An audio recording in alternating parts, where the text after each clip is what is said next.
monster specifically, and his W, Pillar of Flame, and his R, Pyroclasm, now do more damage as well. Will we be seeing more Brand jungle? Maybe Brand support? I don't know, but I feel like Brand is kind of a sleeper pick with the right comp. So we'll see. Next up, we have Caitlyn, the Arcane Mummy herself. And Caitlyn received a decent buff, actually. Her attack damage got increased by 2. So she'll be doing a little bit more damage across the board. But I'm not really sure this is gonna help her out too much, you know. She doesn't really scale too well, and also the way Riot changed the wave management on the minions is what makes her weaker recently, because it's more difficult for her to freeze and stack up a big wave and stuff. But this is a much needed buff for her because she has not been doing too well recently. So, Caitlyn, buff.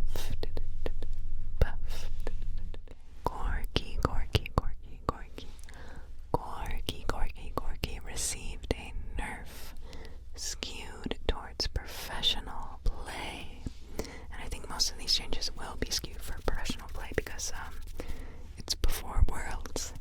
So the damage on his Q, Phosphorus Bomb, got decreased slightly.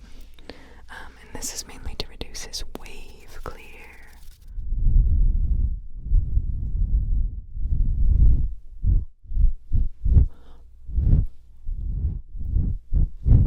Wave clear. And my light's been off the whole time. Okay. I need my rim light. Rim light. Diana is the next champion. And Diana will be clearing the jungle even faster now. Her passive, Moon Silver Blade, will now be doing more damage to monsters. Was this necessary? I'm not sure.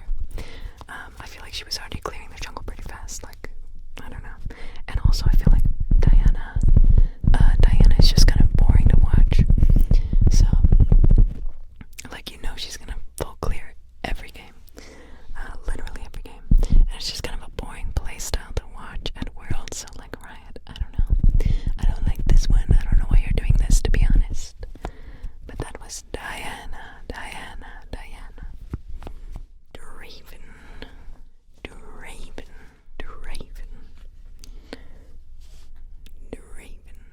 So Draven got a pretty decent buff, in my opinion. So the attack speed on his W, Blood Rush.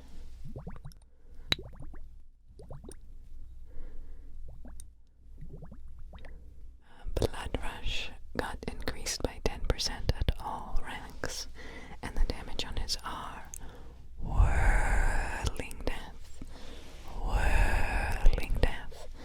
got increased by 25 at all ranks. Maybe they buffed Caitlyn to keep Draven in check, but I think it'll be interesting to see if he's played at Worlds, because I really like watching high risk, high reward champions.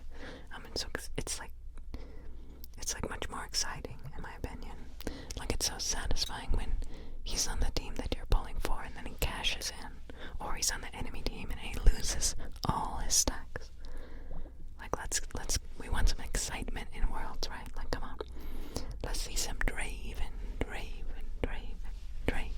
Next up is probably a typo, definitely unnecessary, very much a mistake. I'm looking at a Jax buff, a very much unnecessary Jax buff. I mean, when a top lane champion can be first picked, blind picked, pretty much do okay in every matchup, that champion probably does not need to be buffed, Riot. Probably does not need to be buffed, okay? And did I mention he's a hyper-scaling lane bully who can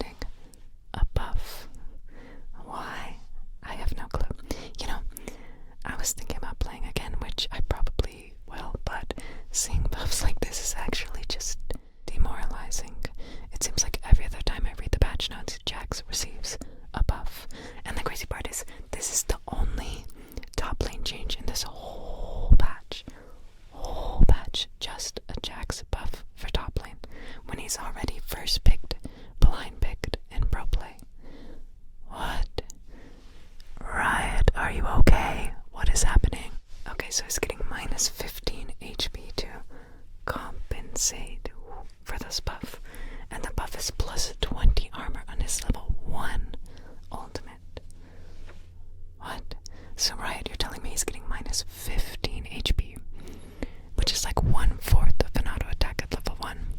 And when is the last time Jax lived by 1/4 of an auto attack at level 1? And in return, he's getting 400 gold worth of stats when he presses one button. And add another like 200 gold from the additional magic resist gained, and hello. So basically when he turns level 6, which is a very crucial point in the game for top lane in every matchup, he presses one button, goes like this, and he gets stats as if he solo killed enemy top 2 times. Because he gets basically a free cloth armor and then a little more armor, plus more MR now.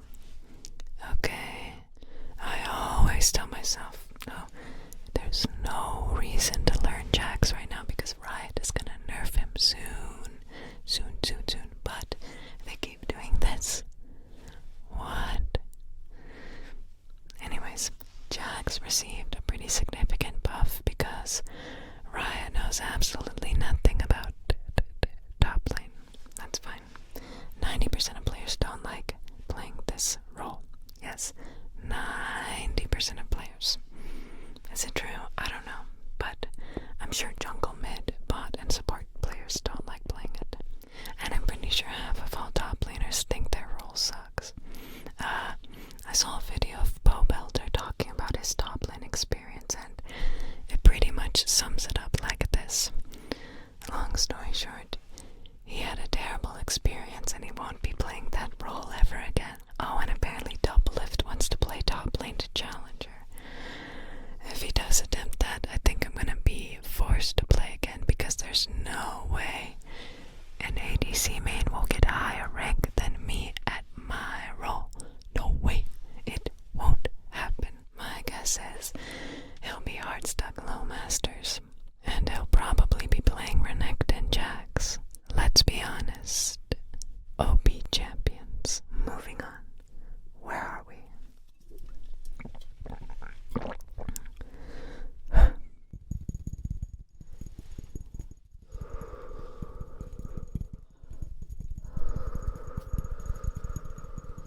Jinx got a buff.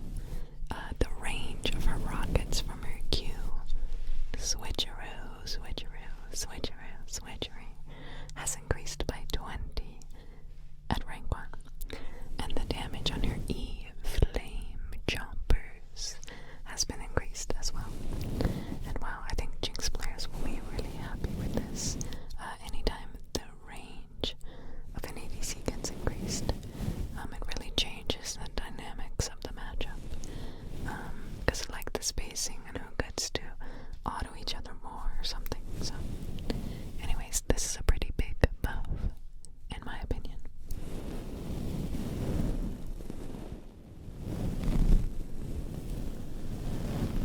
LeBlanc got a pretty significant buff as well. The damage on her W, distortion, and also on her WR, mimic. Both had their damage increased. So, will we be seeing Faker's LeBlanc at Worlds? I hope so. I think a while ago he was like 95% win rate LeBlanc in professional play, which is kind of crazy. And then maybe Camille will be picked at Worlds too, because Camille she counters LeBlanc both in team fights and also in the side lane. But I doubt it, because Camille's too weak at the moment. Lee Sin got changed. His armor per level has been decreased, but the base damage on his Q, Sonic Wave / Resonating Strike, has been increased. So those junglers who are looking for more early fights and aggression, this makes Lee Sin an even better pick now. But those Lee Sin players who enjoy the more fun lethality build, this change is nerfed.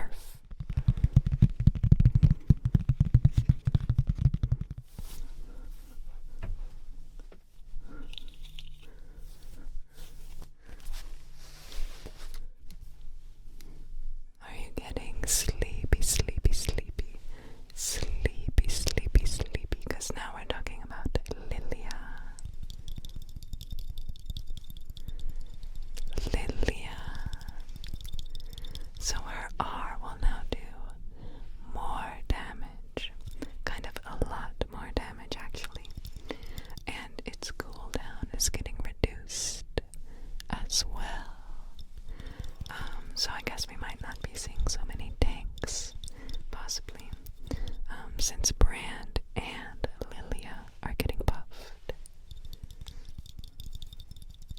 Also, I took off my nails yesterday, so my tapping is a bit different.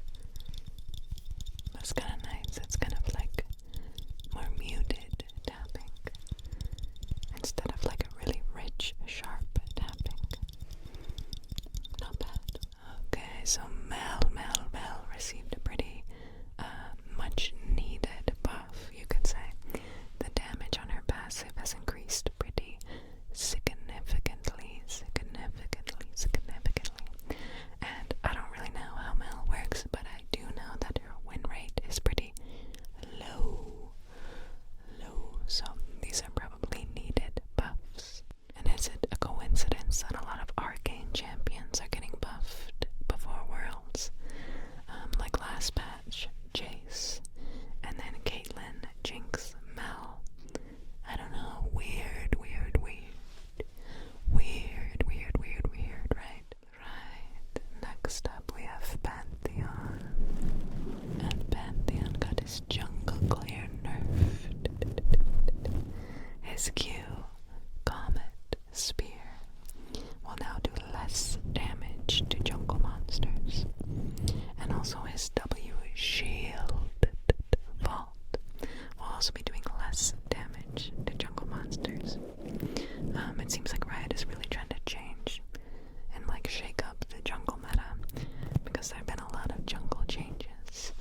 And next up we have Poppy. So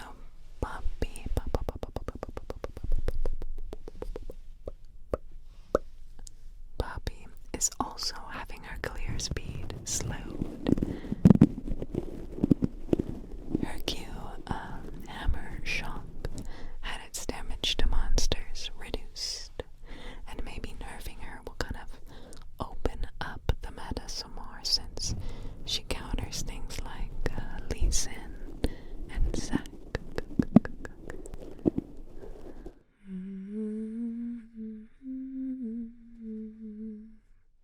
Lane Seraphine is getting a buff, and I feel like sometimes it's fun to see like Death Ball team comps, honestly. Okay, so her mana growth and HP growth have been increased, and her Q, High Note, will now do more damage to monsters, so she'll clear camps faster. So this is pretty good for Seraphine mid or Seraphine bot. Oh, and also the healing on her W. Surround sound has been increased as well. Yeah. Oh, and I see this is a buff for when she has 2 other champions around her, but a nerf when she has 3 or 4 other champions around her. But I feel like this is overall a buff, right? Because you rarely actually have your entire team around you, like a gangbang. Honestly. Sivir is next up, and the damage on her Q, Boomerang Blade, has been decreased. Okay, I don't really know what else to say here, so moving on. Okay, next up we have Syndra, and Syndra is getting a buff. So they're making her a little bit squishier, but I think this is an overall buff, because a good Syndra player won't be, they'll be spacing well, and people won't be like right on top of her too often. You know what I mean? So, the damage on her Q, Dark Sphere, got increased, and the cooldown on her E, Scatter the Weak, has been decreased. So, pretty good Syndra changes. Now we have the item changes, and Redemption got a small nerf. Its healing went down slightly.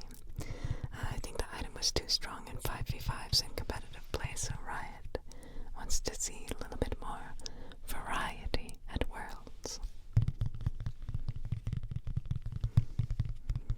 Next we have Celestial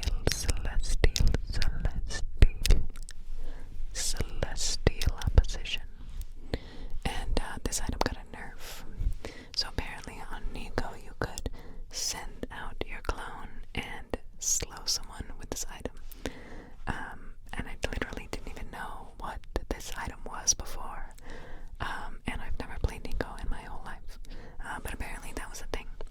I think you can also build like Frozen Heart on Nico and then send out your clone and slow people's attack speed. But I don't think they nerfed that, so maybe Nico players can still abuse that.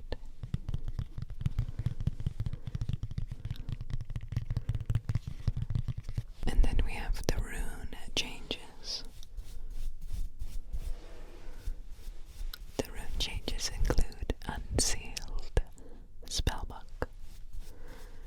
So the cooldown of Unsealed Spellbook is getting increased. I think supports in competitive play, we're just taking this like every game. Even the tanks. And I'm not 100% sure why. I think maybe because they could use their sums more often and have access to teleport, which could give their team like tempo advantages, which is very important in competitive play. Last up are the skins, and I do really like the Arcana skins. I feel like all the Arcana skin lines are very pretty. I like the color schemes. I specifically like the Aurora one. I don't know, just looks very cool. I like